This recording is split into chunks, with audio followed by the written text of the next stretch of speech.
Hi hello everyone, welcome back to my channel.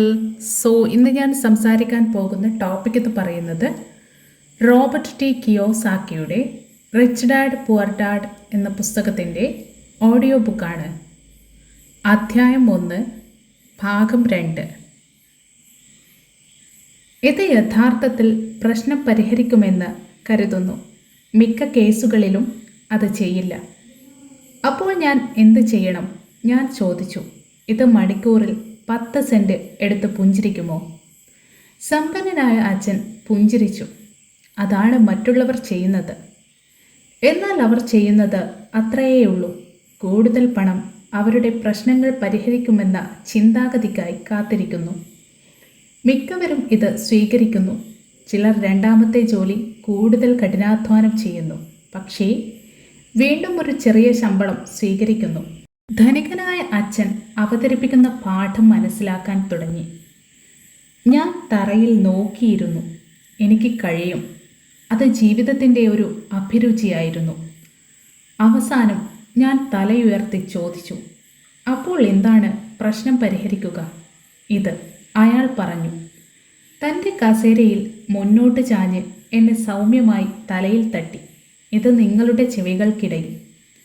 ആ നിമിഷത്തിലാണ് സമ്പന്നനായ അച്ഛൻ തൻ്റെ ജോലിക്കാരിൽ നിന്നും എൻ്റെ പാവപ്പെട്ട അച്ഛനിൽ നിന്നും വേർപെടുത്തിയ നിർണായക കാഴ്ചപ്പാട് പങ്കുവച്ചത്. ഒടുവിൽ ഹവായിയിലെ ഏറ്റവും ധനികരിൽ ഒരാളായി അദ്ദേഹത്തെ നയിച്ചു. അതേസമയം എൻ്റെ ഉന്നത വിദ്യാഭ്യാസമുള്ളതും പാവപ്പെട്ടതുമായ അച്ഛൻ സാമ്പത്തികമായി കഷ്ടപ്പെട്ടു ജീവിതത്തിലുടനീളം എല്ലാ മാറ്റങ്ങളും വരുത്തിയ ഏക കാഴ്ചപ്പാടായിരുന്നു അത്. റിച്ച് ഡാഡി ഈ കാഴ്ചപ്പാട് വീണ്ടും വീണ്ടും പറഞ്ഞു. അതിനെ ഞാൻ പാഠം 1 നമ്പർ എന്ന് വിളിക്കുന്നു. ദരിദ്രരും മധ്യവർഗവും പണത്തിനായി പ്രവർത്തിക്കുന്നു. സമ്പന്നർക്ക് അവർക്ക് പണമുണ്ട്. ശോഭയുള്ള ആ ശനിയാഴ്ച രാവിലെ എൻ്റെ പാവപ്പെട്ട അച്ഛൻ എന്നെ പഠിപ്പിച്ചതിൽ നിന്നും തികച്ചും വ്യത്യസ്തമായ ഒരു കാഴ്ചപ്പാട് ഞാൻ പഠിച്ചു. 9ാം വയസ്സിൽ 2 അച്ഛന്മാരും എന്നെ പഠിക്കണമെന്ന് ഞാൻ ആഗ്രഹിച്ചു. 2 അച്ഛന്മാരും എന്നെ പഠിക്കാൻ പ്രോത്സാഹിപ്പിച്ചു. പക്ഷേ ഒരേ കാര്യങ്ങളല്ല. എൻ്റെ ഉന്നത വിദ്യാഭ്യാസമുള്ള അച്ഛൻ അവൻ ചെയ്തത് ഞാൻ ചെയ്യണമെന്ന് ശുപാർശ ചെയ്തു. മകനെ, നിങ്ങൾ കഠിനമായി പഠിക്കാനും നല്ല ഗ്രേഡുകൾ നേടാനും ഞാൻ ആഗ്രഹിക്കുന്നു. അതിനാൽ നിങ്ങൾക്ക് ഒരു വലിയ കമ്പനിയിൽ സുരക്ഷിതവും നല്ലതുമായ ജോലി കണ്ടെത്താൻ കഴിയും. ഇതിന് മികച്ച നേട്ടങ്ങളുണ്ടെന്ന് ഉറപ്പാക്കുക. എൻ്റെ സമ്പന്നനായ അച്ഛൻ പണം എങ്ങനെ പ്രവർത്തിക്കുന്നുവെന്ന് പഠിക്കണമെന്ന് ഞാൻ ആഗ്രഹിച്ചു. അതിനാൽ എനിക്ക് ഇത് പ്രവർത്തിപ്പിക്കാൻ കഴിയും. ഈ പാഠങ്ങൾ ഞാൻ അവൻ്റെ മാർഗനിർദ്ദേശത്തിലൂടെ ജീവിതത്തിലൂടെ പഠിക്കും. ക്ലാസ് റൂം കാരണമല്ല. എൻ്റെ സമ്പന്നനായ അച്ഛൻ എൻ്റെ ആദ്യ പാഠം തുടർന്നു. മണിക്കൂറിൽ 10 സെന്റ്. ജോലി ചെയ്യുന്നതിൽ നിങ്ങൾക്ക് ദേഷ്യം വന്നതിൽ സന്തോഷമുണ്ട്.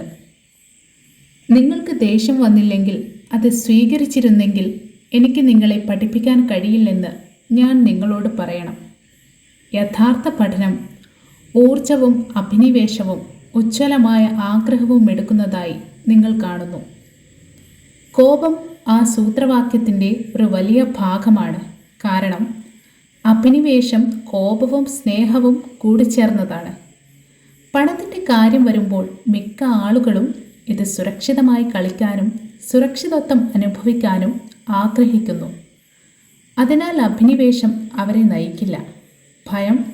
അതുകൊണ്ടാണ് അവർ കുറഞ്ഞ വേതനത്തിൽ ജോലിയെടുക്കുന്നത്. ഞാൻ ചോദിച്ചു. അതെ, ധനികനായ അച്ഛൻ പറഞ്ഞു. പഞ്ചസാര തോട്ടത്തിനോ സർക്കാരിനോ വേണ്ടത്ര പണം നൽകാത്തതിനാൽ ഞാൻ ആളുകളെ ചൂഷണം ചെയ്യുന്നുവെന്ന് ചിലർ പറയുന്നു. ആളുകൾ സ്വയം ചൂഷണം ചെയ്യുന്നുവെന്ന് ഞാൻ പറയുന്നു. ഇത് അവരുടെ ഭയമാണ്, എൻ്റേതല്ല. എന്നാൽ നിങ്ങൾ അവർക്ക് കൂടുതൽ പണം നൽകണമെന്ന് തോന്നുന്നില്ലേ? ഞാൻ ചോദിച്ചു. എനിക്കത് ചെയ്യേണ്ടതില്ല. കൂടാതെ കൂടുതൽ പണം അവരുടെ പ്രശ്നങ്ങൾ പരിഹരിക്കില്ല. നിങ്ങളുടെ അച്ഛനെ നോക്കൂ. അവൻ ധാരാളം പണം സമ്പാദിക്കുന്നു. എന്നിട്ടും അയാൾക്ക് ബില്ലുകൾ അടയ്ക്കാൻ കഴിയില്ല. മിക്ക ആളുകളും കൂടുതൽ പണം നൽകിയാൽ കൂടുതൽ കടത്തിൽ അകപ്പെടുന്നു. അതുകൊണ്ടാണ് മണിക്കൂറിൽ 10 സെന്റ്. ഞാൻ ചിരിച്ചുകൊണ്ട് പറഞ്ഞു, ഇത് പാഠത്തിൻ്റെ ഭാഗമാണ്. അത് ശരിയാണ്. ധനികനായ അച്ഛൻ പുഞ്ചിരിച്ചു. നിങ്ങളുടെ അച്ഛൻ സ്കൂളിൽ പോയി മികച്ച വിദ്യാഭ്യാസം നേടി. അതിനാൽ ഉയർന്ന ശമ്പളമുള്ള ജോലി നേടാൻ അദ്ദേഹത്തിന് കഴിഞ്ഞു. സ്കൂളിൽ പണത്തെക്കുറിച്ച് ഒന്നും പഠിച്ചിട്ടില്ലാത്തതിനാൽ അദ്ദേഹത്തിന് ഇപ്പോഴും പണപ്രശ്നങ്ങളുണ്ട്. അതിനു മുകളിൽ അദ്ദേഹം ജോലി ചെയ്യുന്നതിൽ വിശ്വസിക്കുന്നു. പണം അല്ലേ? ഞാൻ ചോദിച്ചു. ഇല്ല, ശരിക്കും അല്ല, ധനികനായ അച്ഛൻ പറഞ്ഞു. പണത്തിനായി ജോലി ചെയ്യാൻ നിങ്ങൾ ആഗ്രഹിക്കുന്നുവെങ്കിൽ സ്കൂളിൽ തുടരുക. അത് ചെയ്യാൻ പഠിക്കാനുള്ള മികച്ച സ്ഥലമാണിത്. നിങ്ങൾക്ക് എങ്ങനെ പണമുണ്ടാക്കണമെന്ന് മനസ്സിലാക്കാൻ നിങ്ങൾ ആഗ്രഹിക്കുന്നുവെങ്കിൽ ഞാൻ അത് നിങ്ങളെ പഠിപ്പിക്കും. എന്നാൽ നിങ്ങൾ പഠിക്കാൻ ആഗ്രഹിക്കുന്നുവെങ്കിൽ മാത്രം. എല്ലാവരും അത് പഠിക്കാൻ ആഗ്രഹിക്കുന്നില്ലേ? ഞാൻ ചോദിച്ചു. സമ്പന്നനായ ഡാഡി പറഞ്ഞു, പണത്തിനായി ജോലി ചെയ്യാൻ പഠിക്കുന്നത് എളുപ്പമാണ്. പ്രത്യേകിച്ചും പണത്തിൻ്റെ വിഷയം ചർച്ച ചെയ്യുമ്പോൾ ഭയം നിങ്ങളുടെ പ്രാഥമിക വികാരമാണെങ്കിൽ. എനിക്ക് മനസ്സിലാകുന്നില്ല, ഞാൻ കോപത്തോടെ പറഞ്ഞു. ഇപ്പോൾ അതിനെക്കുറിച്ച് വിഷമിക്കേണ്ട. മിക്ക ആളുകളെയും ഒരു ജോലി സ്ഥലത്ത് നിർത്തുന്ന ഭയം ഇതാണ് എന്ന് മനസ്സിലാക്കുക. അവരുടെ ബില്ലുകൾ അടയ്ക്കില്ലെന്ന ഭയം, ജോലിയിൽ നിന്ന് പുറത്താക്കപ്പെടുമോ എന്ന ഭയം, ആവശ്യത്തിന് പണമില്ലെന്ന ഭയം, ആരംഭിക്കാനുള്ള ഭയം. അതാണ് ഒരു തൊഴിൽ അല്ലെങ്കിൽ വ്യാപാരം പഠിക്കുന്നതിൻ്റെ വില. തുടർന്ന് പണത്തിനായി ജോലി ചെയ്യുന്നത് മിക്ക ആളുകളും പണത്തിൻ്റെ അടിമയായി തീരുന്നു. തുടർന്ന് അവരുടെ മുതലാളിയോട് ദേഷ്യപ്പെടുന്നു. നിങ്ങൾക്കായി പണമുണ്ടാക്കാൻ പഠിക്കുന്നത് തികച്ചും വ്യത്യസ്തമായ ഒരു പഠന കോഴ്സാണോ? ഞാൻ ചോദിച്ചു. തീർച്ചയായും, ധനികനായ അച്ഛൻ മറുപടി പറഞ്ഞു. തീർച്ചയായും. ആ മനോഹരമായ ഹവായിയൻ ശനിയാഴ്ച രാവിലെ ഞങ്ങൾ നിശബ്ദനായി ഇരുന്നു. എൻ്റെ സുഹൃത്തുക്കൾ അവരുടെ ലിറ്റിൽ ലീഗ് ബേസ്ബോൾ ഗെയിം ആരംഭിച്ചു. പക്ഷേ ചില കാരണങ്ങളാൽ ഞാൻ നന്ദിയുള്ളവനാണ്. മണിക്കൂറിൽ 10 സെന്റ് ജോലി ചെയ്യാൻ ഞാൻ തീരുമാനിച്ചു.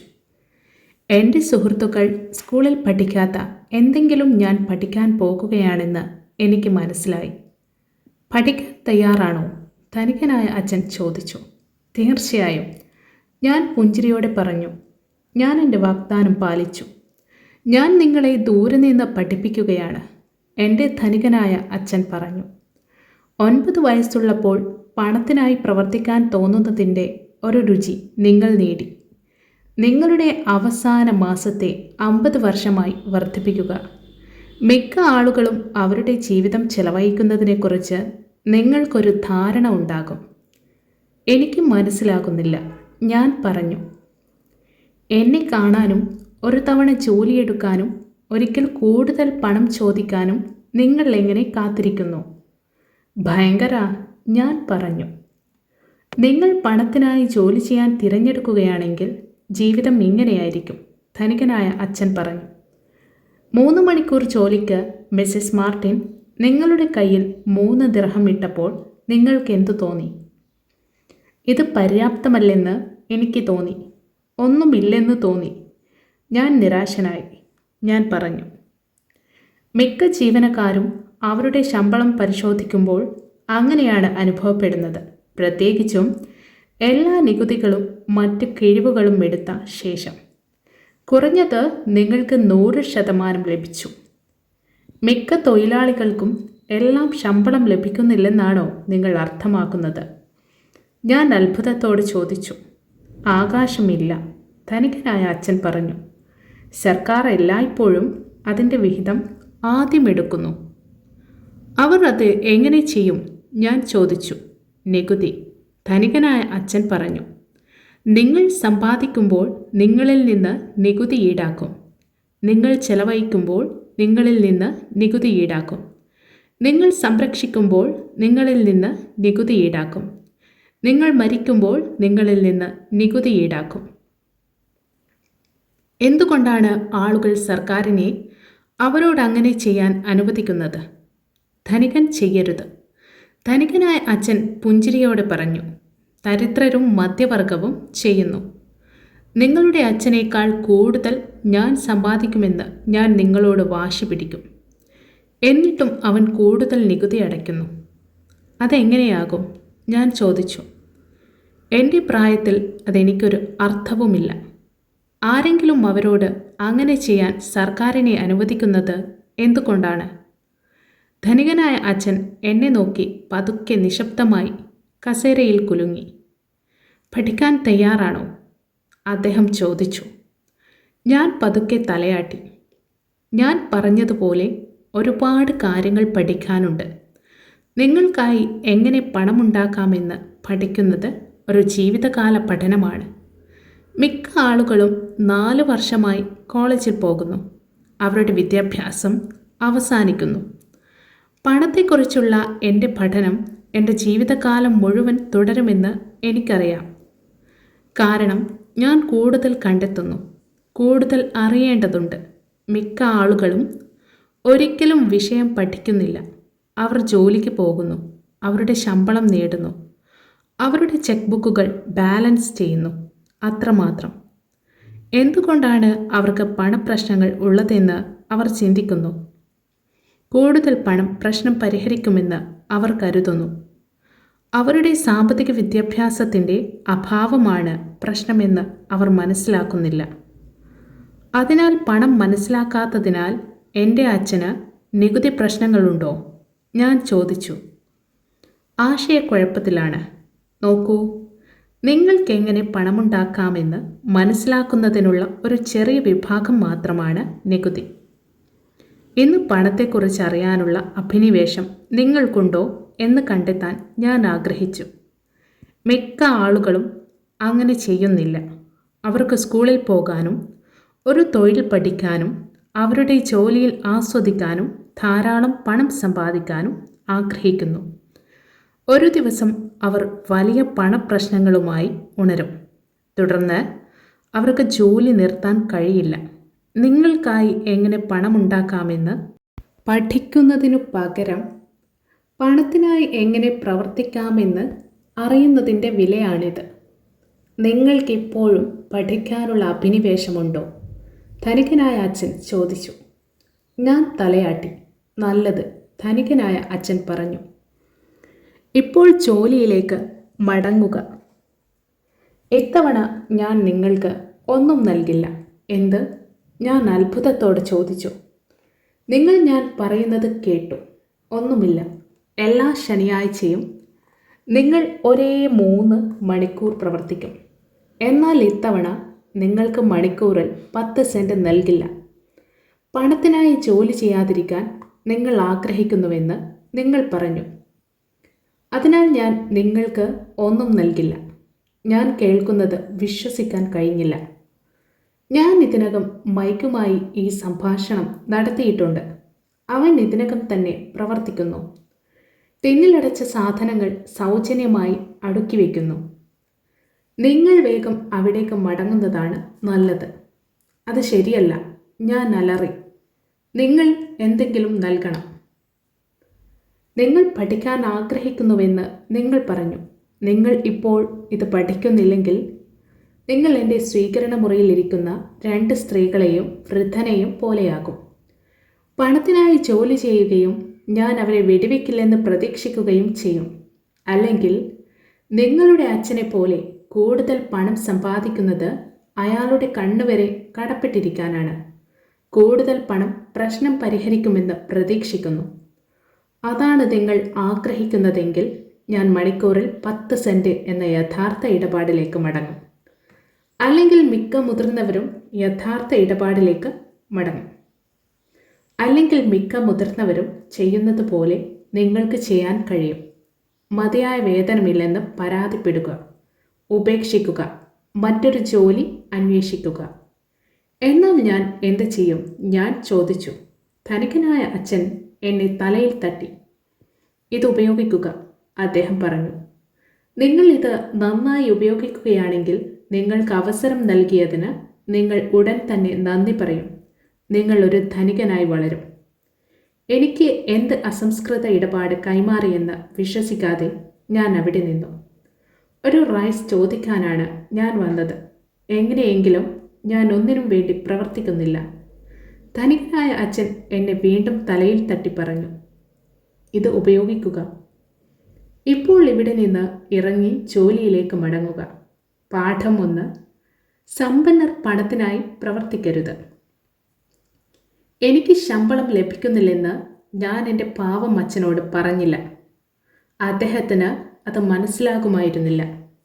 എനിക്ക് സ്വയം മനസ്സിലാകാത്ത എന്തെങ്കിലും വിശദീകരിക്കാൻ ഞാൻ ആഗ്രഹിച്ചില്ല. 3 ആഴ്ച കൂടി മൈക്കും ഞാനും എല്ലാ ശനിയാഴ്ചയും 3 മണിക്കൂർ ജോലി ചെയ്തു. ജോലി എന്നെ ബുദ്ധിമുട്ടിച്ചില്ല. പതിവ് എളുപ്പമായി. പക്ഷേ അത് നഷ്ടമായ ബേസ്ബോൾ ഗെയിമുകളായിരുന്നു.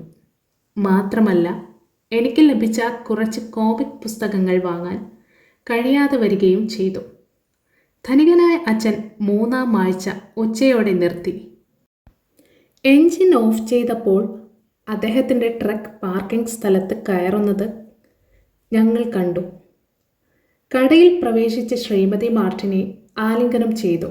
സ്റ്റോറിൽ കാര്യങ്ങൾ എങ്ങനെ നടക്കുന്നുവെന്ന് കണ്ടെത്തിയ ശേഷം അദ്ദേഹം ഐസ്ക്രീം ഫ്രീസറിലേക്ക് എത്തി. 2 ബാറുകൾ പുറത്തെടുത്തു. അവയ്ക്ക് പണം നൽകി. മൈക്കിനും എനിക്കും സൂചന നൽകി. ആൺകുട്ടികളെ, നമുക്ക് നടക്കാൻ പോകാം. ഞങ്ങൾ തെരുവ് മുറിച്ചു കടന്നു. കുറച്ച് കാറുകൾ ഓടിച്ച് ഒരു വലിയ പുൽമേടുകളിലൂടെ നടന്നു. അവിടെ കുറച്ച് മുതിർന്നവർ സോഫ്റ്റ് ബോൾ കളിക്കുന്നു.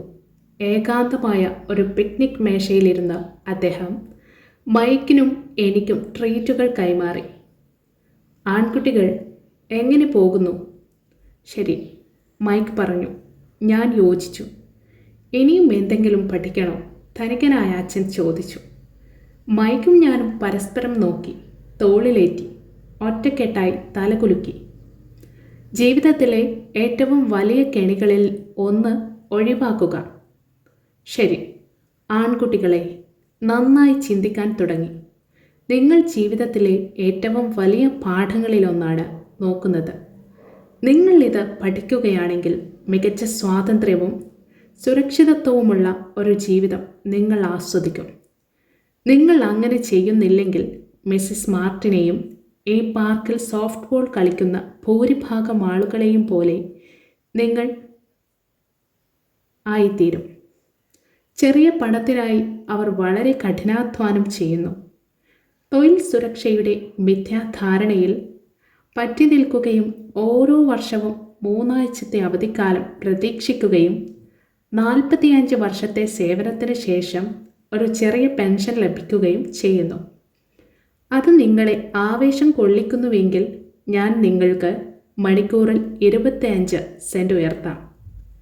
എന്നാൽ ഇവർ നല്ല കഠിനാധ്വാനികളാണ്. നിങ്ങൾ അവരെ കളിയാക്കുകയാണോ? ഞാൻ ആവശ്യപ്പെട്ടു. സമ്പന്നനായ അച്ഛൻ്റെ മുഖത്ത് ഒരു പുഞ്ചിരി വന്നു. ശ്രീമതി മാർട്ടിൻ എനിക്ക് ഒരു അമ്മ പോലെയാണ്. ഞാനൊരിക്കലും അത്ര ക്രൂരനാകില്ല. ഞാനൊരു നിരുപദ്രവകാരിയാണെന്ന് തോന്നിയേക്കാം. കാരണം നിങ്ങൾ 2 പേർക്കും എന്തെങ്കിലും ചൂണ്ടിക്കാണിക്കാൻ ഞാൻ പരമാവധി ശ്രമിക്കുന്നു. നിങ്ങളുടെ കാഴ്ചപ്പാട് വിപുലീകരിക്കാൻ ഞാൻ ആഗ്രഹിക്കുന്നു. അതിനാൽ മിക്ക ആളുകൾക്കും ഒരിക്കലും കാണാനാകാത്ത എന്തെങ്കിലും നിങ്ങൾക്ക് കാണാൻ കഴിയും. കാരണം അവരുടെ കാഴ്ച വളരെ ഇടുങ്ങിയതാണ്. മിക്ക ആളുകളും തങ്ങൾക്കുള്ള കെണി ഒരിക്കലും കാണില്ല. അവൻ്റെ സന്ദേശത്തെക്കുറിച്ച് ഉറപ്പില്ലാതെ ഞാനും മൈക്കും അവിടെ ഇരുന്നു. അവൻ ക്രൂരനാണെന്ന് തോന്നി. എന്നിട്ടും അദ്ദേഹം വീട്ടിലേക്ക് പോകാൻ ശ്രമിക്കുന്നതായി ഞങ്ങൾക്ക് മനസ്സിലായി. ഒരു പുഞ്ചിരിയോടെ ധനികനായ അച്ഛൻ പറഞ്ഞു, മണിക്കൂറിൽ 25 സെൻറ്റ് നല്ലതല്ലേ? ഇത് നിങ്ങളുടെ ഹൃദയത്തെ അല്പം വേഗത്തിലാക്കുന്നില്ലേ? ഇല്ല എന്ന് ഞാൻ തലയാട്ടി. പക്ഷേ അത് ശരിക്കും സംഭവിച്ചു. മണിക്കൂറിൽ 25 സെൻറ്റ് എനിക്ക് വലിയ രൂപയായിരിക്കും. ശരി, ഞാൻ നിങ്ങൾക്ക് ഒരു മണിക്കൂർ $1 തരാം. ധനികനായ ഡാഡി ഒരു പുഞ്ചിരിയോട് പറഞ്ഞു. ഇപ്പോൾ എൻ്റെ ഹൃദയം ഓടാൻ തുടങ്ങി. എൻ്റെ മസ്തിഷ്കം അലറിക്കൊണ്ടിരുന്നു. എടുക്കുക, എടുക്കുക. ഞാൻ കേൾക്കുന്നത് വിശ്വസിക്കാൻ കഴിഞ്ഞില്ല. എന്നിട്ടും ഞാനൊന്നും പറഞ്ഞില്ല. ശരി, മണിക്കൂറിൽ $2. എൻ്റെ ചെറിയ തലച്ചോറും ഹൃദയവും ഏതാണ്ട് പൊട്ടിത്തെറിച്ചു. എല്ലാത്തിനുമുപരി ഇത് 1956 ഒരു മണിക്കൂറിന് $2 നൽകുന്നത് എന്നെ ലോകത്തിലെ ഏറ്റവും ധനികനായ കുട്ടിയാക്കുമായിരുന്നു. അത്തരത്തിലുള്ള വരുമാനം എനിക്ക് സങ്കല്പിക്കാനായില്ല. പണം, അതെ എന്ന് പറയാൻ ഞാൻ ആഗ്രഹിച്ചു. എനിക്ക് ഡീൽ വേണം. കുറച്ച് പണം ഫ്ലാഷ് ചെയ്യുമ്പോൾ എനിക്കൊരു പുതിയ സൈക്കിൾ, പുതിയ ബേസ്ബോൾ കയ്യുറ, എൻ്റെ സുഹൃത്തുക്കളുടെ ആരാധന എന്നിവ ചിത്രീകരിക്കാൻ കഴിഞ്ഞു. അതിനു മുകളിൽ ജിമ്മിക്കും സമ്പന്നരായ സുഹൃത്തുക്കൾക്കും എന്നെ ഒരിക്കലും ദരിദ്രനെന്ന് വിളിക്കാൻ കഴിയില്ല. പക്ഷേ എങ്ങനെയോ എൻ്റെ വായ അടച്ചിരുന്നു. ഐസ്ക്രീം ഉരുകി എൻ്റെ കയ്യിലേക്ക് ഓടുകയായിരുന്നു. ധനികനായ അച്ഛൻ 2 ആൺകുട്ടികളിലേക്ക് തിരിഞ്ഞു നോക്കുന്നുണ്ടായിരുന്നു. കണ്ണുകൾ വിശാലവും തലച്ചോറ് ശൂന്യവുമാണ്. അവൻ ഞങ്ങളെ പരീക്ഷിക്കുകയായിരുന്നു. ഞങ്ങളുടെ വികാരങ്ങളുടെ ഒരു ഭാഗം ഇടപാട് നടത്താൻ ആഗ്രഹിക്കുന്നുവെന്ന് അദ്ദേഹത്തിന് അറിയാമായിരുന്നു. ഒരു വ്യക്തിക്കും അവരുടെ ആത്മാവിൻ്റെ ദുർബലവും ദരിദ്രവുമായ ഒരു ഭാഗം വാങ്ങാൻ കഴിയുമെന്ന് അദ്ദേഹം മനസ്സിലാക്കി. ഓരോ വ്യക്തിക്കും അവരുടെ ആത്മാവിൻ്റെ ഒരു ഭാഗമുണ്ട്. അത് ഊർജ്ജസ്വലവും ഒരിക്കലും വാങ്ങാൻ കഴിയാത്തതുമാണ്.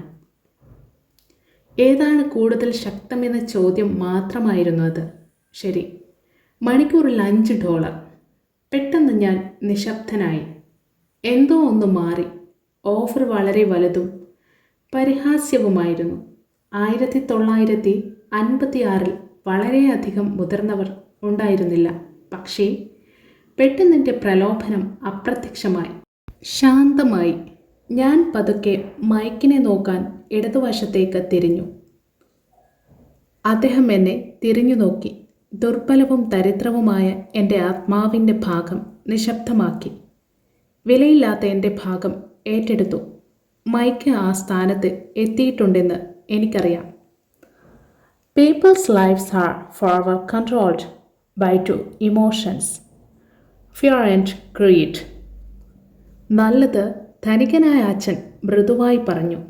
മിക്ക ആളുകൾക്കും ഒരു വിലയുണ്ട്. ഭയം, അത്യാഗ്രഹം എന്നീ മനുഷ്യവികാരങ്ങൾ കാരണം അവയ്ക്കൊരു വിലയുണ്ട്. ആദ്യം പണമില്ലാതെ ജീവിക്കുമെന്ന ഭയം കഠിനാധ്വാനം ചെയ്യാൻ ഞങ്ങളെ പ്രേരിപ്പിക്കുന്നു.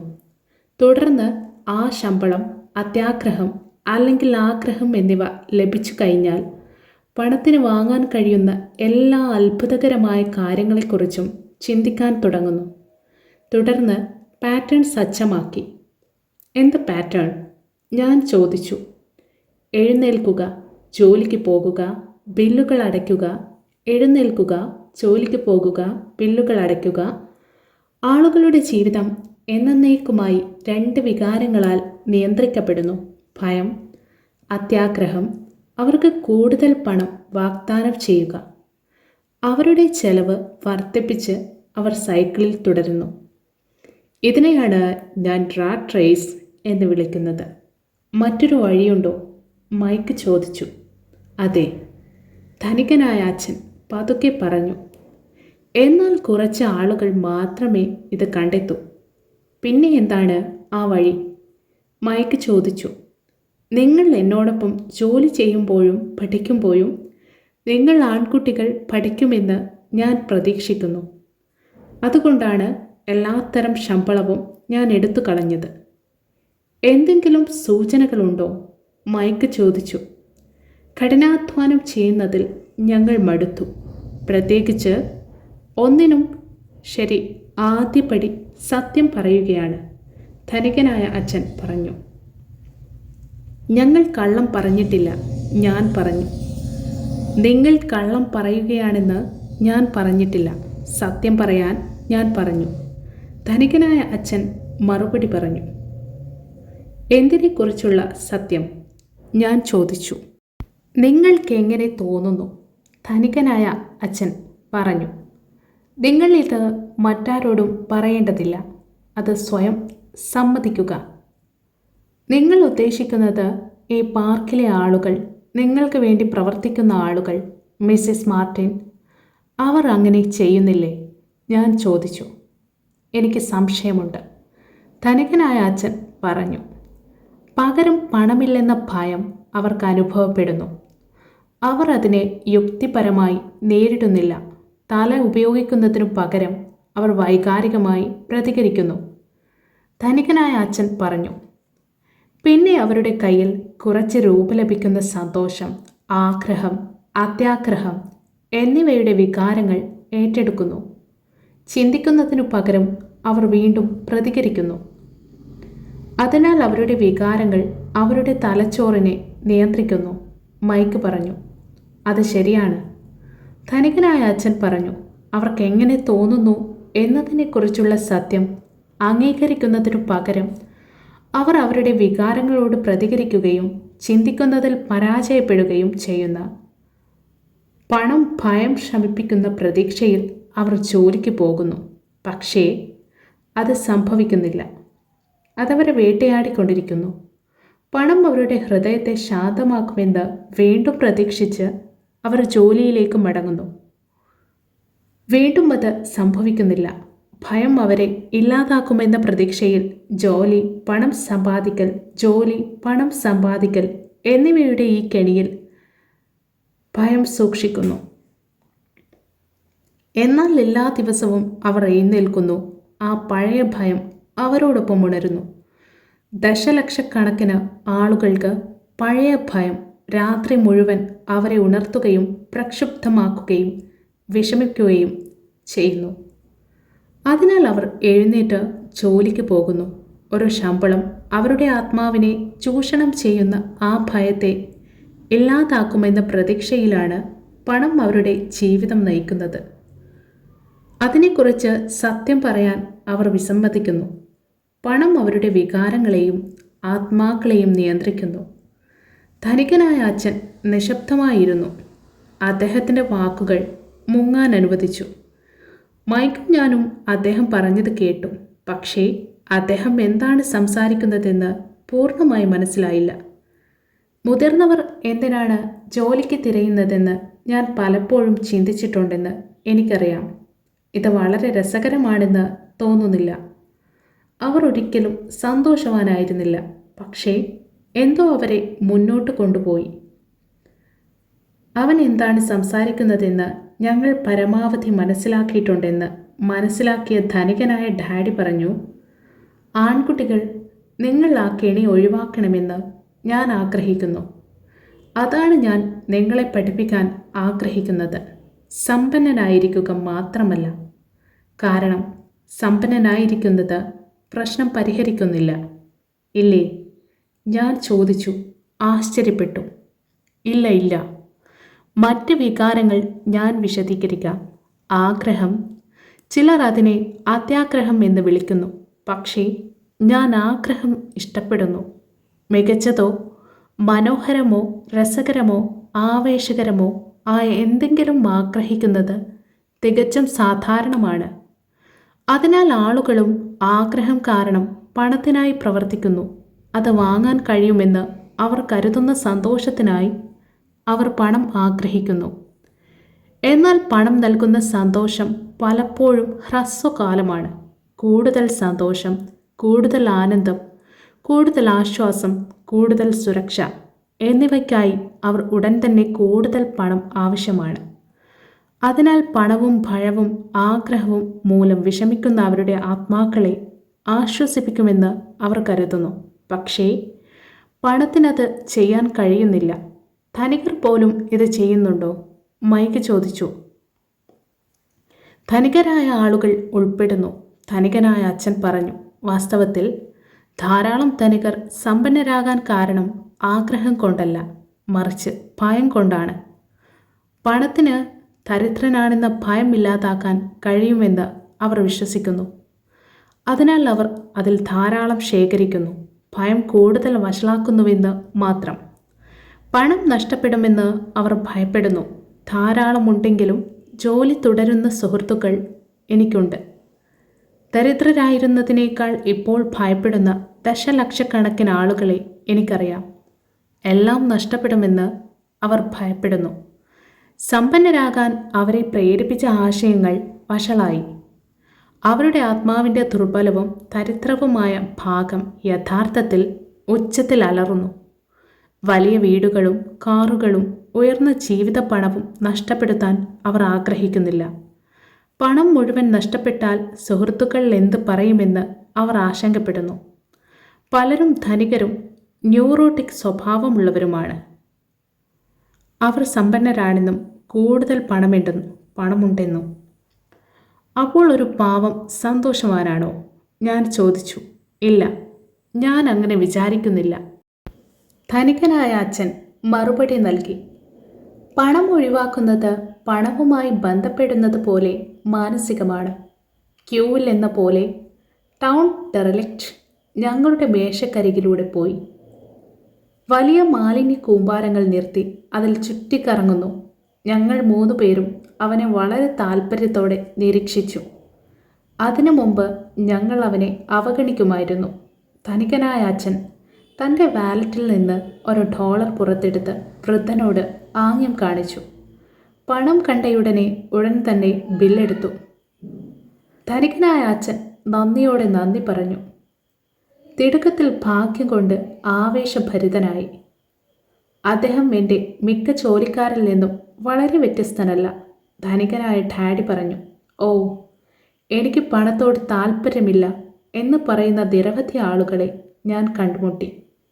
എന്നിട്ടും അദ്ദേഹം ഒരു ജോലിയിൽ ഒരു ദിവസം 8 മണിക്കൂർ ജോലി ചെയ്യും. അത് സത്യത്തിൽ നിഷേധമാണ്. അവർക്ക് പണത്തിൽ താല്പര്യമില്ലെങ്കിൽ പിന്നെ എന്തിനാണ് അവർ പ്രവർത്തിക്കുന്നത്? പണം സൂക്ഷിക്കുന്ന ഒരാളേക്കാൾ അത്തരം ചിന്താഗതി ഒരുപക്ഷെ കൂടുതൽ മാനസികമാണ്. എൻ്റെ ധനികനായ അച്ഛൻ്റെ വാക്കുകൾ കേട്ട് ഞാൻ അവിടെ ഇരിക്കുമ്പോൾ എനിക്ക് പണത്തോട് താല്പര്യമില്ല എന്നെൻ്റെ സ്വന്തം അച്ഛൻ പറഞ്ഞ എണ്ണമറ്റ തവണകളിലേക്ക് എൻ്റെ മനസ്സ് മിന്നിമറഞ്ഞു. അദ്ദേഹം പലപ്പോഴും ആ വാക്കുകൾ പറഞ്ഞു. ഞാൻ എൻ്റെ ജോലിയെ സ്നേഹിക്കുന്നതിനാലാണ് ഞാൻ ജോലി ചെയ്യുന്നത് എന്നെല്ലായ്പ്പോഴും പറഞ്ഞുകൊണ്ട് അദ്ദേഹം സ്വയം മൂടി. So many people say, oh, I am not interested in money, yet they will work at a job for 8 hours a day. അപ്പോൾ ഞങ്ങൾ എന്തു ചെയ്യും? ഞാൻ ചോദിച്ചു. ഭയത്തിൻ്റെയും അത്യാഗ്രഹത്തിൻ്റെയും എല്ലാ അടയാളങ്ങളും ഇല്ലാതാകുന്നതുവരെ പണത്തിനായി പ്രവർത്തിക്കുന്നില്ലേ? ഇല്ല, അത് സമയം പാഴാക്കും. ധനികനായ അച്ഛൻ പറഞ്ഞു. വികാരങ്ങളാണ് നമ്മെ മനുഷ്യരാക്കുന്നത്. എമോഷൻ എന്ന വാക്ക് ചലനത്തിലെ ഊർജം എന്നതിനെയാണ് സൂചിപ്പിക്കുന്നത്. നിങ്ങളുടെ വികാരങ്ങളെക്കുറിച്ച് സത്യസന്ധത പുലർത്തുക. നിങ്ങളുടെ മനസ്സിനെയും വികാരങ്ങളെയും നിങ്ങൾക്ക് അനുകൂലമായി ഉപയോഗിക്കുക. നിങ്ങൾക്ക് എതിരല്ല. ഓ, മൈക്ക് പറഞ്ഞു. ഞാൻ ഇപ്പോൾ പറഞ്ഞതിനെക്കുറിച്ച് വിഷമിക്കേണ്ട. വരും വർഷങ്ങളിൽ ഇത് കൂടുതൽ അർത്ഥമാകും. നിങ്ങളുടെ വികാരങ്ങൾക്ക് ഒരു റിയാക്ടർ അല്ല, ഒരു നിരീക്ഷകനാകുക. അവരുടെ വികാരങ്ങളാണ് ചിന്താഗതി ചെയ്യുന്നതെന്ന് മിക്ക ആളുകൾക്കും അറിയില്ല. നിങ്ങളുടെ വികാരങ്ങളാണ്. പക്ഷേ നിങ്ങളുടെ സ്വന്തം ചിന്ത ചെയ്യാൻ നിങ്ങൾ പഠിക്കേണ്ടതുണ്ട്. എനിക്കൊരു ഉദാഹരണം തരാമോ? ഞാൻ ചോദിച്ചു. തീർച്ചയായും, ധനികനായ അച്ഛൻ മറുപടി നൽകി. എനിക്കൊരു ജോലി കണ്ടെത്തണം എന്ന് ഒരു വ്യക്തി പറയുമ്പോൾ അത് മിക്കവാറും ചിന്തിക്കുന്ന ഒരു വികാരമാണ്. പണമില്ലെന്ന ഭയം ആ ചിന്ത സൃഷ്ടിക്കുന്നു. എന്നാൽ ആളുകൾക്ക് ബില്ലുകൾ അടയ്ക്കണമെങ്കിൽ അവർക്ക് പണം ആവശ്യമാണ്. ഞാൻ പറഞ്ഞു. തീർച്ചയായും അവർ അങ്ങനെ ചെയ്യും. ധനികനായ അച്ഛൻ പുഞ്ചിരിച്ചു.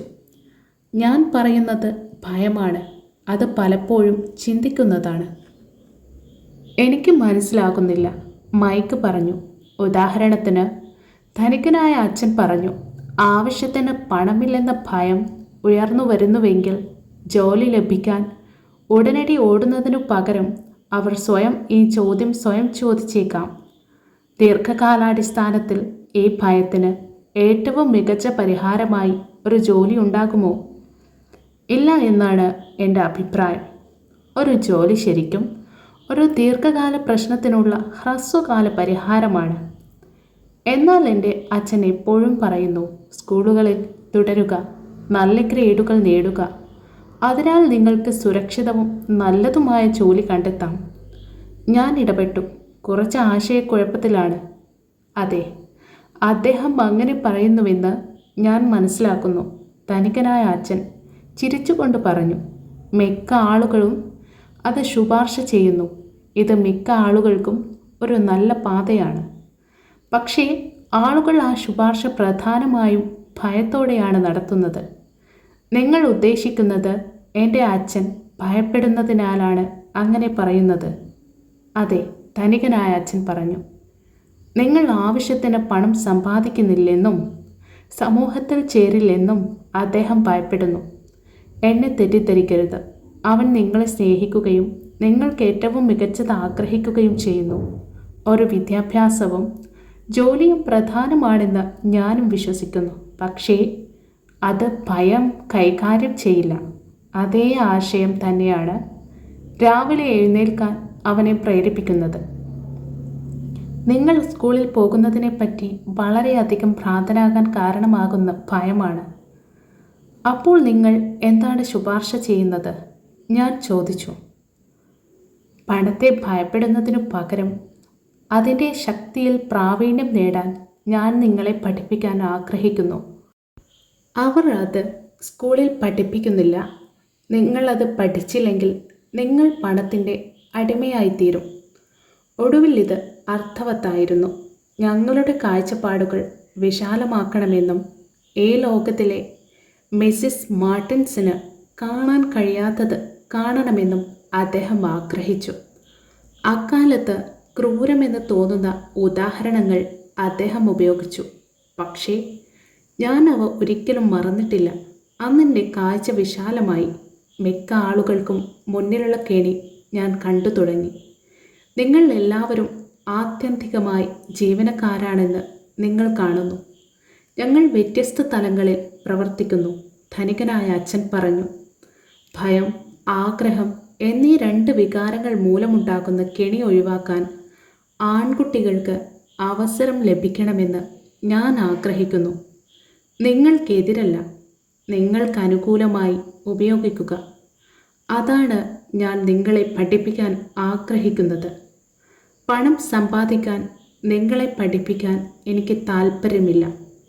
അത് ഭയമോ ആഗ്രഹമോ കൈകാര്യം ചെയ്യില്ല. നിങ്ങൾ ആദ്യം ഭയവും ആഗ്രഹവും കൈകാര്യം ചെയ്യുന്നില്ലെങ്കിൽ, നിങ്ങൾ സമ്പന്നരാകുകയാണെങ്കിൽ നിങ്ങൾക്ക് ഉയർന്ന ശമ്പളമുള്ള അടിമയായിരിക്കും. അപ്പോൾ ഞങ്ങൾ എങ്ങനെ കെണി ഒഴിവാക്കും? ഞാൻ ചോദിച്ചു. ദാരിദ്ര്യത്തിൻ്റെയോ സാമ്പത്തിക പോരാട്ടത്തിൻ്റെയോ പ്രധാന കാരണം ഭയവും അജ്ഞതയുമാണ്. സമ്പദ്വ്യവസ്ഥയോ സർക്കാരോ സമ്പന്നരോ അല്ല. ഇത് സ്വയം വരുത്തിവെച്ച ഭയവും അജ്ഞതയുമാണ് ആളുകളെ കുടുക്കി നിർത്തുന്നത്. അതിനാൽ ആൺകുട്ടികളെ, നിങ്ങൾ സ്കൂളിൽ പോയി നിങ്ങളുടെ കോളേജ് ബിരുദം നേടുക.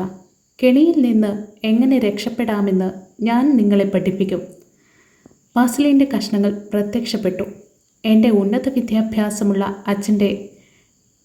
അച്ഛൻ മികച്ച വിദ്യാഭ്യാസവും മികച്ച കരിയറും ഉണ്ടായിരുന്നു. പക്ഷേ പണം എങ്ങനെ കൈകാര്യം ചെയ്യണമെന്നോ അതിനെക്കുറിച്ചുള്ള ഭയത്തെക്കുറിച്ചോ സ്കൂൾ ഒരിക്കലും പറഞ്ഞിട്ടില്ല. രണ്ട് പിതാക്കന്മാരിൽ നിന്നും വ്യത്യസ്തവും പ്രധാനപ്പെട്ടതുമായ കാര്യങ്ങൾ എനിക്ക് പഠിക്കാൻ കഴിയുമെന്ന് വ്യക്തമായി. അതിനാൽ നിങ്ങൾ പണമില്ലെന്ന ഭയത്തെക്കുറിച്ചാണ് സംസാരിക്കുന്നത്. പണത്തോടുള്ള ആഗ്രഹം നമ്മുടെ ചിന്തയെ എങ്ങനെ ബാധിക്കുന്നു? മൈക്ക് ചോദിച്ചു. ശമ്പള വർധനവിൽ ഞാൻ നിങ്ങളെ പരീക്ഷിച്ചപ്പോൾ നിങ്ങൾക്കെന്തു തോന്നി? നിങ്ങളുടെ ആഗ്രഹങ്ങൾ ഉയരുന്നത് നിങ്ങൾ ശ്രദ്ധിച്ചോ? ഞങ്ങൾ തലയാട്ടി. നിങ്ങളുടെ വികാരങ്ങൾക്ക് വഴങ്ങാത്തതിലൂടെ നിങ്ങളുടെ പ്രതികരണങ്ങൾ വൈകിപ്പിക്കാനും ചിന്തിക്കാനും നിങ്ങൾക്ക് കഴിഞ്ഞു. അത് പ്രധാനമാണ്. നമുക്കെപ്പോഴും ഭയത്തിൻ്റെയും അത്യാഗ്രഹത്തിൻ്റെയും വികാരങ്ങളുണ്ടാകും. ഇവിടെ നിന്ന് ആ വികാരങ്ങൾ നിങ്ങളുടെ നേട്ടത്തിനായി ഉപയോഗിക്കേണ്ടത് അത്യന്താപേക്ഷിതമാണ്. ദീർഘകാലത്തേക്ക് നിങ്ങളുടെ വികാരങ്ങളെ, നിങ്ങളുടെ ചിന്തയെ നിയന്ത്രിക്കാൻ അനുവദിക്കരുത്.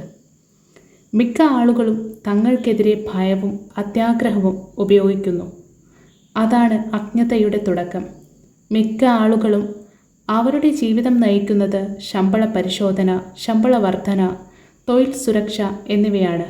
കാരണം ആഗ്രഹത്തിൻ്റെയും ഭയത്തിൻ്റെയും വികാരങ്ങൾ കാരണം ആ വികാരങ്ങൾ നയിക്കുന്ന ചിന്തകൾ എവിടെയാണ് അവരെ നയിക്കുന്നത് എന്ന് ചോദ്യം ചെയ്യുന്നില്ല. കഴുത ഒരു വണ്ടി വലിച്ചയച്ച് അതിൻ്റെ ഉടമ മൂക്കിനു മുന്നിൽ ഒരു ക്യാരറ്റ് തൂക്കിയിട്ട് ചിത്രം പോലെയാണിത്.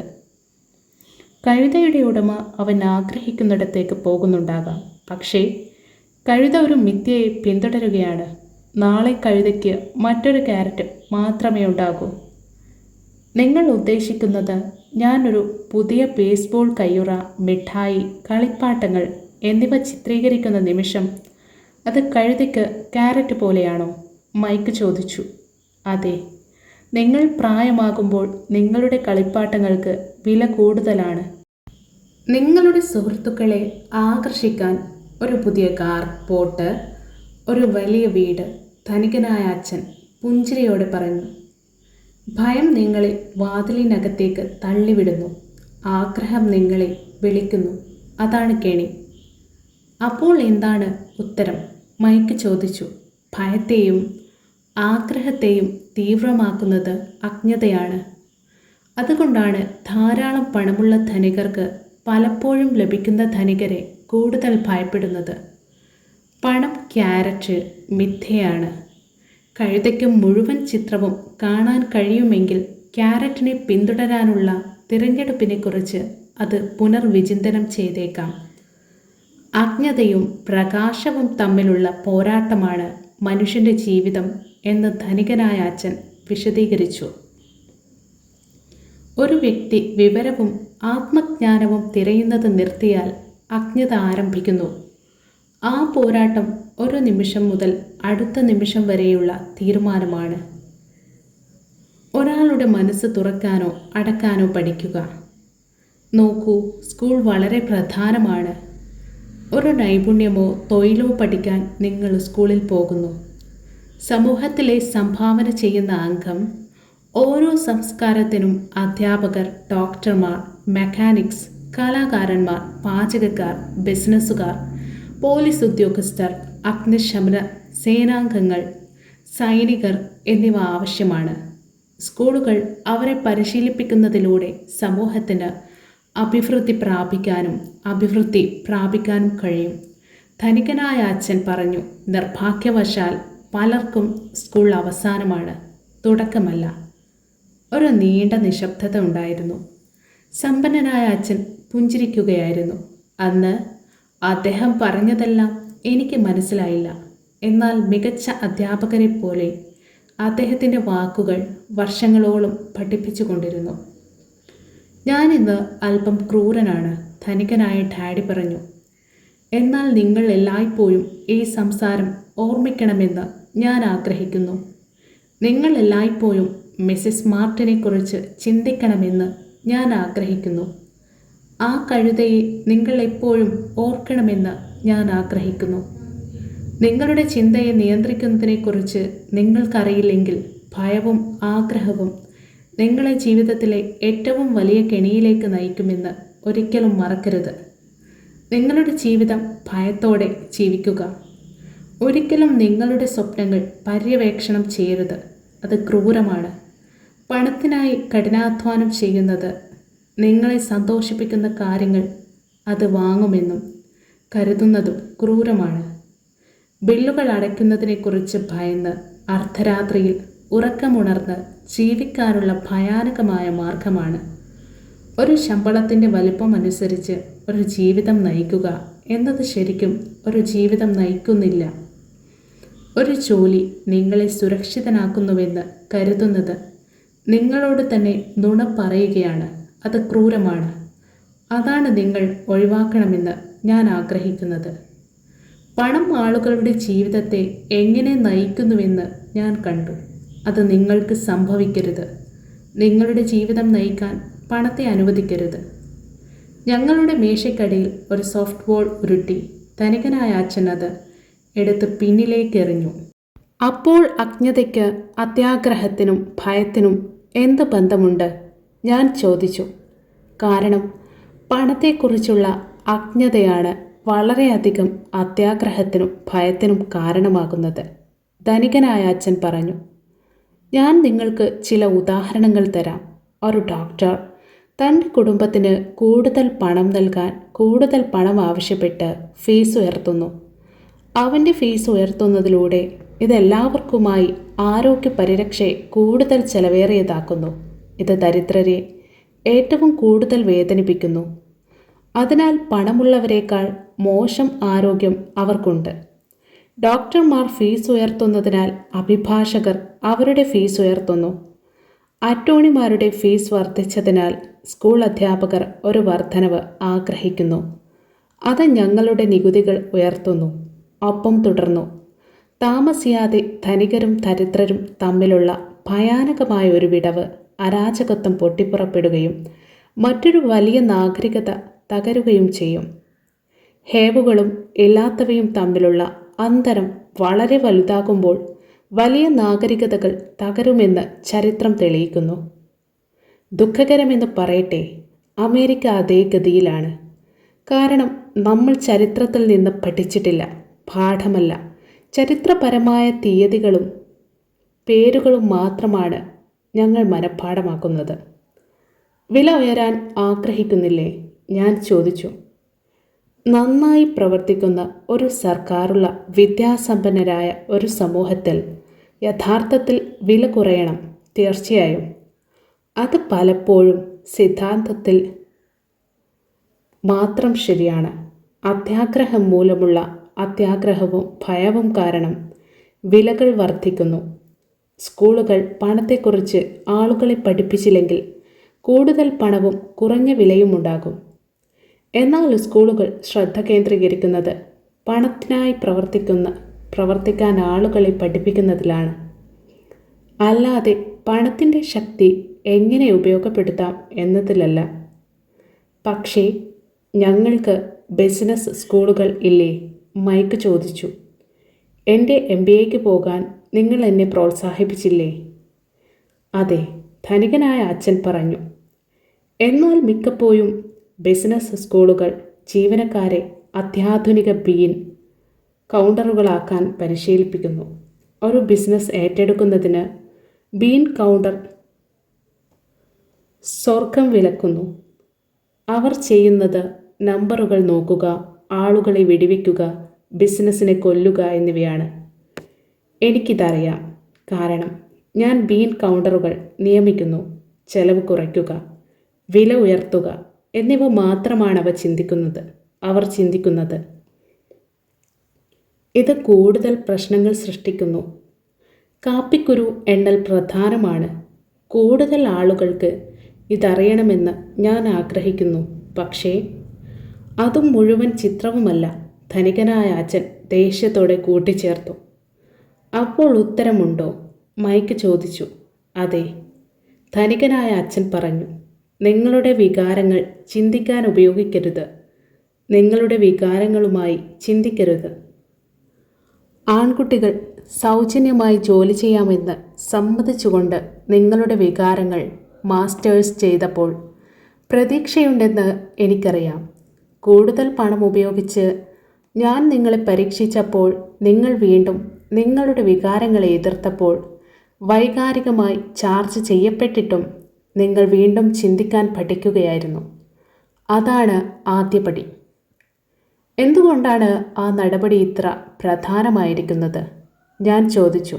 ശരി, അത് നിങ്ങളുടേതാണ്. നിങ്ങൾക്ക് പഠിക്കാൻ താൽപ്പര്യമുണ്ടെങ്കിൽ ഞാൻ നിങ്ങളെ, ആൺകുട്ടികളെ, ബ്രയാർ പാച്ചിലേക്ക് കൊണ്ടുപോകും. മറ്റെല്ലാവരും ഒഴിവാക്കുന്ന ഒരു സ്ഥലം. നിങ്ങൾ എന്നോടൊപ്പം പോയാൽ പണത്തിനായി ജോലി ചെയ്യുക എന്ന ആശയം നിങ്ങൾ ഉപേക്ഷിക്കുകയും പകരം നിങ്ങൾക്കായി പണമുണ്ടാക്കാൻ പഠിക്കുകയും ചെയ്യും. ഞങ്ങൾ നിങ്ങളോടൊപ്പം പോയാൽ ഞങ്ങൾക്ക് എന്ത് ലഭിക്കും? നിങ്ങളിൽ നിന്ന് പഠിക്കാൻ ഞങ്ങൾ സമ്മതിച്ചാലോ ഞങ്ങൾക്ക് എന്ത് ലഭിക്കും? ഞാൻ ചോദിച്ചു. ക്ലാസിക് കുട്ടികളുടെ കഥയെ പരാമർശിച്ച് സമ്പന്നനായ ഡാഡി പറഞ്ഞു. ബ്രർ റാബിറ്റിന് ലഭിച്ച അതേ കാര്യം. ബ്രയാർ പാച്ച് ഉണ്ടോ? ഞാൻ ചോദിച്ചു. അതെ, ധനികനായ അച്ഛൻ പറഞ്ഞു. ഭയം, അത്യാഗ്രഹം എന്നിവയാണ് ബ്രയാർ പാച്ച്. നമ്മുടെ സ്വന്തം ചിന്തകൾ തിരഞ്ഞെടുത്ത് ഭയം, ബലഹീനത, ആവശ്യകത എന്നിവ നേരിടുക എന്നതാണ് അതിനുള്ള പോംവഴി. ഞങ്ങളുടെ ചിന്തകൾ തിരഞ്ഞെടുക്കുകയാണോ? മൈക്ക് ചോദിച്ചു. അമ്പരന്നു. അതെ, നമ്മുടെ വികാരങ്ങളോട് പ്രതികരിക്കുന്നതിനേക്കാൾ നമ്മൾ ചിന്തിക്കുന്നത് തിരഞ്ഞെടുക്കുന്നു. നിങ്ങളുടെ ബില്ലുകൾ അടയ്ക്കാൻ പണമില്ലാത്തത് നിങ്ങളെ ഭയപ്പെടുത്തുന്നതിനാൽ എഴുന്നേറ്റ് ജോലിക്ക് പോകുന്നതിന് പകരം സ്വയം ചോദിക്കുക, ഇതിൽ കൂടുതൽ കഠിനാധ്വാനം ചെയ്യുന്നത് ഈ പ്രശ്നത്തിനുള്ള ഏറ്റവും മികച്ച പരിഹാരമാണോ? മിക്ക ആളുകളും യുക്തിസഹമായി കാര്യങ്ങൾ ചിന്തിക്കാൻ ഭയപ്പെടുന്നു. പകരം അവർ വെറുക്കുന്ന ഒരു ജോലിയുടെ വാതിൽ തുറക്കുന്നു. ടാർ ബേബി നിയന്ത്രണത്തിലാണ്. നിങ്ങളുടെ ചിന്തകൾ തിരഞ്ഞെടുക്കുന്നതിലൂടെ ഞാൻ ഉദ്ദേശിക്കുന്നത് അതാണ്. ഞങ്ങൾ അത് എങ്ങനെ ചെയ്യും? മൈക്ക് ചോദിച്ചു. അതാണ് ഞാൻ നിങ്ങളെ പഠിപ്പിക്കുന്നത്. മുട്ടുകുത്തിയ പ്രതികരണത്തേക്കാൾ ഒരു ചിന്തയുടെ തിരഞ്ഞെടുപ്പ് നടത്താൻ ഞാൻ നിങ്ങളെ പഠിപ്പിക്കും. നിങ്ങളുടെ പ്രഭാത കോഫി കുടിച്ച് വാതിൽ തുറന്ന് ഓടുന്നത് പോലെ. ഞാൻ മുമ്പ് പറഞ്ഞത് ഓർക്കുക, ഒരു ജോലി ഒരു ദീർഘകാല പ്രശ്നത്തിനുള്ള ഹ്രസ്വകാല പരിഹാരം മാത്രമാണ്. മിക്ക ആളുകളുടെയും മനസ്സിൽ ഒരു പ്രശ്നമേയുള്ളൂ, ഇത് ഹ്രസ്വകാലമാണ്, ഇത് മാസാവസാനത്തിലെ ബില്ലുകളാണ്. ടാർ ബേബി, പണം അവരുടെ ജീവിതത്തെ നിയന്ത്രിക്കുന്നു. അല്ലെങ്കിൽ പണത്തെക്കുറിച്ചുള്ള ഭയവും അജ്ഞതയും അതിനെ നിയന്ത്രിക്കുന്നുവെന്ന് ഞാൻ പറയണോ? അതിനാൽ മാതാപിതാക്കൾ ചെയ്തതുപോലെ അവർ ചെയ്യുന്നു. മറ്റൊരു വഴിയുണ്ടോ എന്ന ചോദ്യം ചോദിക്കാൻ സമയമെടുക്കാതെ അവർ എല്ലാ ദിവസവും എഴുന്നേറ്റ് പണത്തിനായി ജോലിക്ക് പോകുന്നു. അവരുടെ വികാരങ്ങൾ ഇപ്പോൾ അവരുടെ ചിന്തകളെ നിയന്ത്രിക്കുക, അവരുടെ തലയല്ല. വികാരചിന്തയും തലച്ചിന്തയും തമ്മിലുള്ള വ്യത്യാസം നിങ്ങൾക്ക് പറയാമോ? മൈക്ക് ചോദിച്ചു. ഓ അതെ, ഞാൻ എല്ലായ്പ്പോഴും ഇത് കേൾക്കുന്നു, ധനികനായ അച്ഛൻ പറഞ്ഞു. എല്ലാവരും ജോലി ചെയ്യണം എന്നതുപോലുള്ള കാര്യങ്ങൾ ഞാൻ കേൾക്കുന്നു. അല്ലെങ്കിൽ ധനികർ വഞ്ചകരാണ്, അല്ലെങ്കിൽ എനിക്ക് മറ്റൊരു ജോലി ലഭിക്കും, ഈ ഉയർച്ചയ്ക്ക് ഞാൻ അർഹനാണ്, നിങ്ങൾക്കെന്നെ തള്ളിവിടാൻ കഴിയില്ല, അല്ലെങ്കിൽ ഈ ജോലി സുരക്ഷിതമായതിനാൽ ഞാൻ ഇഷ്ടപ്പെടുന്നു. ആരും ചോദിക്കുന്നില്ല, എനിക്കിവിടെ എന്തെങ്കിലും നഷ്ടമായിട്ടുണ്ടോ? അത് വൈകാരിക ചിന്തയെ തകർക്കുകയും വ്യക്തമായി ചിന്തിക്കാൻ നിങ്ങൾക്ക് സമയം നൽകുകയും ചെയ്യും. ഞങ്ങൾ തിരികെ കടയിലേക്ക് പോകുമ്പോൾ ധനികൻ പണം സമ്പാദിച്ചു എന്ന് ധനികനായ ഡാഡി വിശദീകരിച്ചു. അവർ അതിനായി പ്രവർത്തിച്ചില്ല. ഞങ്ങൾ പണം സമ്പാദിക്കുന്നുവെന്ന് കരുതി മൈക്കും ഞാനും 5 സെന്റ് കഷ്ണങ്ങൾ ലീഡിൽ നിന്ന് പുറന്തള്ളുമ്പോൾ സമ്പന്നർ ചിന്തിക്കുന്ന രീതിയിൽ ചിന്തിക്കാൻ ഞങ്ങൾ വളരെ അടുത്തായിരുന്നുവെന്ന് അദ്ദേഹം വിശദീകരിച്ചു. പണം സൃഷ്ടിക്കുന്നത് സർക്കാരിനും ബാങ്കുകൾക്കും നിയമപരമാണെങ്കിലും ഞങ്ങൾക്ക് നിയമവിരുദ്ധമാണ് എന്നതാണ് പ്രശ്നം. ഒന്നുമില്ലാതെ പണം സൃഷ്ടിക്കാൻ നിയമപരമായ മാർഗങ്ങളുണ്ട്, അദ്ദേഹം ഞങ്ങളോട് പറഞ്ഞു. പണത്തിന് ഒരു മിഥ്യയാണെന്ന് സമ്പന്നർക്ക് അറിയാമെന്ന് സമ്പന്നനായ അച്ഛൻ വിശദീകരിച്ചു. കഴുതയുടെ ക്യാരറ്റ് പോലെ പണം യഥാർത്ഥമാണെന്ന് വിശ്വസിക്കുന്ന കോടിക്കണക്കിന് ആളുകൾ പണത്തിൻ്റെ മിഥ്യാധാരണയെ ഒരുമിച്ച് നിർത്തുന്നത് ഭയവും അത്യാഗ്രഹവും മാത്രമാണ്. അതല്ല, പണം ശരിക്കും നിർമ്മിച്ചതാണ്. ആത്മവിശ്വാസത്തിൻ്റെ വ്യാമോഹവും ജനങ്ങളുടെ അജ്ഞതയും കാരണം മാത്രമാണ് ഈ കാർഡുകളുടെ വീട് നിലകൊള്ളുന്നത്. അമേരിക്കയിലുണ്ടായിരുന്ന സ്വർണ്ണ നിലവാരത്തെക്കുറിച്ചും ഓരോ ഡോളർ ബില്ലിനെക്കുറിച്ചും അദ്ദേഹം സംസാരിച്ചു. യഥാർത്ഥത്തിൽ ഒരു വെള്ളി സർട്ടിഫിക്കറ്റ്. അദ്ദേഹത്തെ ആശങ്കപ്പെടുത്തുന്നത് ഞങ്ങൾ ഒരു നാൾ സ്വർണ്ണ നിലവാരത്തിൽ നിന്ന് പുറത്തു പോകുമെന്നും ഞങ്ങളുടെ ഡോളറുകളെ സ്പഷ്ടമായ എന്തെങ്കിലും പിന്തുണയ്ക്കില്ലെന്ന അഭ്യൂഹമായിരുന്നു. അത് സംഭവിക്കുകയാണെങ്കിൽ ആൺകുട്ടികളെ എല്ലാ നരകവും അയച്ചുമാറ്റപ്പെടും. ദരിദ്രരും മധ്യവർഗവും അജ്ഞരും അവരുടെ ജീവിതം നശിപ്പിക്കും. കാരണം പണം യഥാർത്ഥമാണെന്നും അവർ ജോലി ചെയ്യുന്ന കമ്പനി അല്ലെങ്കിൽ സർക്കാർ അവരെ പരിപാലിക്കുമെന്നും അവർ തുടർന്നും വിശ്വസിക്കും. അന്ന് അദ്ദേഹം എന്താണ് പറയുന്നതെന്ന് ഞങ്ങൾക്ക് ശരിക്കും മനസ്സിലായില്ല. പക്ഷേ കാലക്രമേണ അത് കൂടുതൽ അർത്ഥവത്താക്കി. മറ്റുള്ളവർക്ക് നഷ്ടമായത് കാണുന്നത്. തൻ്റെ കൺവീനിയൻസ് സ്റ്റോറിന് പുറത്തുള്ള പിക്കപ്പ് ട്രക്കിൽ കയറുമ്പോൾ ധനികനായ അച്ഛൻ പറഞ്ഞു, ജോലി ചെയ്യുന്ന ആൺകുട്ടികളെ തുടരുക. എന്നാൽ ഒരു ശമ്പളം ആവശ്യമാണെന്ന് നിങ്ങൾ എത്രയും വേഗം മറന്നാൽ നിങ്ങളുടെ മുതിർന്നവരുടെ ജീവിതം എളുപ്പമാകും. നിങ്ങളുടെ മസ്തിഷ്കം ഉപയോഗിക്കുന്നത് തുടരുക. സൗജന്യമായി പ്രവർത്തിക്കുക. ഉടൻ തന്നെ ഞാൻ നിങ്ങൾക്ക് നൽകാനാവുന്നതിലും അപ്പുറത്ത് പണം സമ്പാദിക്കാനുള്ള വഴികൾ നിങ്ങളുടെ മനസ്സ് കാണിക്കും. മറ്റുള്ളവർ ഒരിക്കലും കാണാത്ത കാര്യങ്ങൾ നിങ്ങൾ കാണും. മിക്ക ആളുകളും ഒരിക്കലും ഈ അവസരങ്ങൾ കാണുന്നില്ല. കാരണം അവർ പണവും സുരക്ഷയും തേടുന്നു. അതിനാൽ അവർക്ക് ലഭിക്കുന്നത് അത്രയേയുള്ളൂ. നിങ്ങൾ ഒരു അവസരം കാണുന്ന നിമിഷം നിങ്ങളുടെ ജീവിതകാലം മുഴുവൻ നിങ്ങൾ അവ കാണും. നിങ്ങൾ അത് ചെയ്യുന്ന നിമിഷം ഞാൻ നിങ്ങളെ മറ്റെന്തെങ്കിലും പഠിപ്പിക്കും. ഇത് മനസ്സിലാക്കുക. നിങ്ങൾ ജീവിതത്തിലെ ഏറ്റവും വലിയ കെണികളിൽ ഒന്ന് ഒഴിവാക്കും. മൈക്കും ഞാനും സ്റ്റോറിൽ നിന്ന് ഞങ്ങളുടെ സാധനങ്ങൾ എടുത്ത് മിസ്സിസ് മാർട്ടിനോട് വിട പറഞ്ഞു. ഞങ്ങൾ വീണ്ടും പാർക്കിലേക്കും അതേ പിക്നിക് ബെഞ്ചിലേക്കും പോയി. മണിക്കൂറുകളോളം ചിന്തിക്കുകയും സംസാരിക്കുകയും ചെയ്തു. അടുത്ത ആഴ്ച ഞങ്ങൾ ചിന്തിക്കുകയും സംസാരിക്കുകയും ചെയ്തു.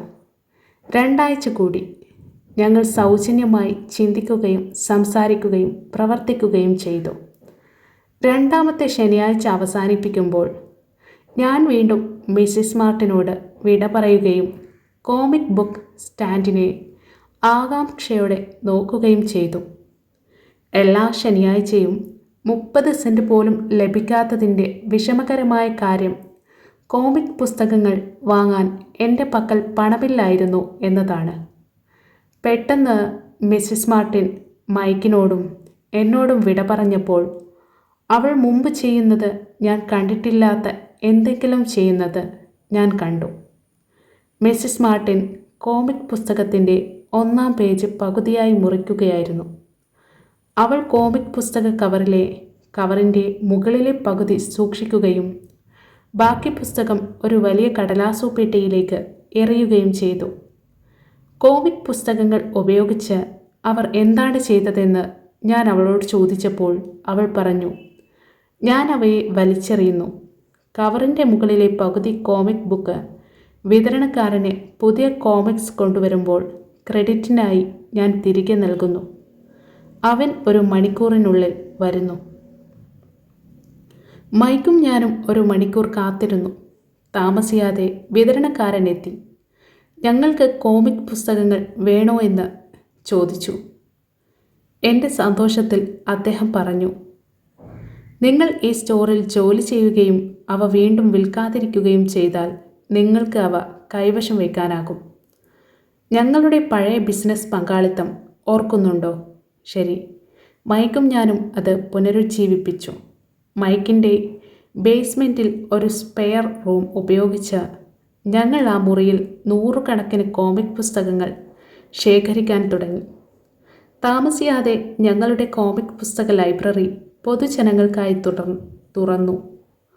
മൈക്കിൻ്റെ ഇളയ സഹോദരിയെ ഞങ്ങൾ പഠിക്കാൻ ഇഷ്ടപ്പെടുന്ന ഹെഡ് ലൈബ്രറിയനായി നിയമിച്ചു. ഓരോ കുട്ടിക്കും 10 സെൻറ്റ് ലൈബ്രറിയിൽ പ്രവേശനം ഈടാക്കിയിരുന്നു. അത് സ്കൂൾ കഴിഞ്ഞ് എല്ലാ ദിവസവും ഉച്ചയ്ക്ക് 2:30 മുതൽ 4:30 വരെ തുറന്നിരുന്നു. ഉപഭോക്താക്കൾ മക്കൾ സമീപ സ്ഥലത്ത് 2 മണിക്കൂറിനുള്ളിൽ അവർക്ക് ആവശ്യമുള്ളത്ര കോമിക്കുകൾ വായിക്കാൻ കഴിയും. ഒരു കോമിക് 10 സെൻറ്റ് വീതം വിലയുള്ളതിനാൽ ഇത് അവർക്കൊരു വിലപേശലായിരുന്നു.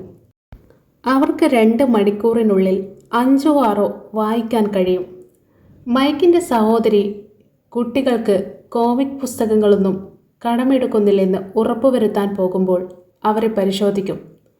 ഓരോ ദിവസവും എത്ര കുട്ടികൾ കാണിച്ചു, അവർ ആരൊക്കെയാണെന്നും അവർക്ക് എന്തെങ്കിലും അഭിപ്രായങ്ങളുണ്ടെന്നും ലോഗിൻ ചെയ്തും അവർ പുസ്തകങ്ങൾ സൂക്ഷിച്ചു. മൈക്കും ഞാനും 3 മാസ കാലയളവിൽ ആഴ്ചയിൽ ശരാശരി $9 ഞങ്ങൾ അവൻ്റെ സഹോദരിക്ക് ആഴ്ചയിൽ $1 നൽകുകയും കോമിക്സ് സൗജന്യമായി വായിക്കാൻ അനുവദിക്കുകയും ചെയ്തു. അവൾ എല്ലായ്പ്പോഴും പഠിച്ചുകൊണ്ടിരിക്കുന്നതിനാൽ അവൾ വളരെ അപൂർവമായി മാത്രമേ ചെയ്തിട്ടുള്ളൂ. എല്ലാ ശനിയാഴ്ചയും സ്റ്റോറിൽ ജോലി ചെയ്യുകയും വിവിധ സ്റ്റോറുകളിൽ നിന്ന് എല്ലാ കോമിക് പുസ്തകങ്ങളും ശേഖരിക്കുകയും ചെയ്തുകൊണ്ട് മൈക്കും ഞാനും കരാർ പാലിച്ചു. കോമിക് പുസ്തകങ്ങളൊന്നും വിൽക്കാതെ ഞങ്ങൾ വിതരണക്കാരോട് കരാർ പാലിച്ചു. അവ വളരെ മോശമായി കഴിഞ്ഞാൽ ഞങ്ങൾ അവരെ ചുട്ടുകളഞ്ഞു. ഞങ്ങളൊരു ബ്രാഞ്ച് ഓഫീസ് തുറക്കാൻ ശ്രമിച്ചു. പക്ഷേ മൈക്കിൻ്റെ സഹോദരിയായി വിശ്വസ്തനും സമർപ്പിതനുമായ ഒരാളെ ഞങ്ങൾക്കൊരിക്കലും കണ്ടെത്താൻ കഴിഞ്ഞില്ല. നല്ല സ്റ്റാഫിനെ കണ്ടെത്തുന്നത് എത്ര ബുദ്ധിമുട്ടാണെന്ന് ചെറുപ്രായത്തിൽ തന്നെ ഞങ്ങൾ കണ്ടെത്തി. ലൈബ്രറി ആദ്യമായി തുറന്ന് 3 മാസത്തിനു ശേഷം മുറിയിലൊരു പോരാട്ടം പൊട്ടിപ്പുറപ്പെട്ടു. മറ്റൊരു സമീപ സ്ഥലത്തു നിന്നുള്ള ചില ഭീഷണികൾ അവരുടെ വഴിക്ക് പോയി. ഞങ്ങൾ ബിസിനസ് നിർത്തലാക്കാൻ മൈക്കിൻ്റെ അച്ഛൻ നിർദ്ദേശിച്ചു. അതിനാൽ ഞങ്ങളുടെ കോമിക് ബുക്ക് ബിസിനസ് അടച്ചു. ശനിയാഴ്ചകൾ ഞങ്ങൾ കൺവീനിയൻസ് സ്റ്റോറിൽ ജോലി ചെയ്യുന്നത് നിർത്തി. എന്നാൽ ധനികനായ അച്ഛൻ ഞങ്ങളെ പഠിപ്പിക്കാൻ ആഗ്രഹിക്കുന്ന പുതിയ കാര്യങ്ങളുള്ളതിനാൽ ആവേശഭരിതനായി. ഞങ്ങളുടെ ആദ്യ പാഠം ഞങ്ങൾ നന്നായി പഠിച്ചതിനാൽ അദ്ദേഹം സന്തുഷ്ടനായിരുന്നു. ഞങ്ങൾക്ക് വേണ്ടി പണം സമ്പാദിക്കാൻ ഞങ്ങൾ പഠിച്ചു. സ്റ്റോറിലെ ഞങ്ങളുടെ ജോലിയുടെ പ്രതിഫലം ലഭിക്കാത്തതിനാൽ പണം സമ്പാദിക്കാനുള്ള അവസരം തിരിച്ചറിയാൻ ഞങ്ങളുടെ ഭാവനകൾ ഉപയോഗിക്കാൻ ഞങ്ങൾ നിർബന്ധിതരായി. ഞങ്ങളുടെ സ്വന്തം ബിസിനസ് കോമിക് ബുക്ക് ലൈബ്രറി ആരംഭിക്കുന്നതിലൂടെ ഞങ്ങളുടെ സ്വന്തം ധനകാര്യത്തിൻ്റെ നിയന്ത്രണത്തിലായിരുന്നു ഞങ്ങൾ. തൊഴിലുടമ ഞങ്ങൾ ശാരീരികമായി അവിടെ ഇല്ലാതിരുന്നിട്ടും ഞങ്ങളുടെ ബിസിനസ് ഞങ്ങൾക്ക് പണം സൃഷ്ടിച്ചു എന്നതാണ് ഏറ്റവും നല്ല ഭാഗം. ഞങ്ങളുടെ പണം ഞങ്ങൾക്ക് വേണ്ടി പ്രവർത്തിച്ചു. ഞങ്ങൾക്ക് പണം നൽകുന്നതിനു പകരം ധനികനായ അച്ഛൻ ഞങ്ങൾക്ക് വളരെയധികം നൽകി. ഈ അധ്യായം ഇവിടെ അവസാനിക്കുന്നു. Thank you so much.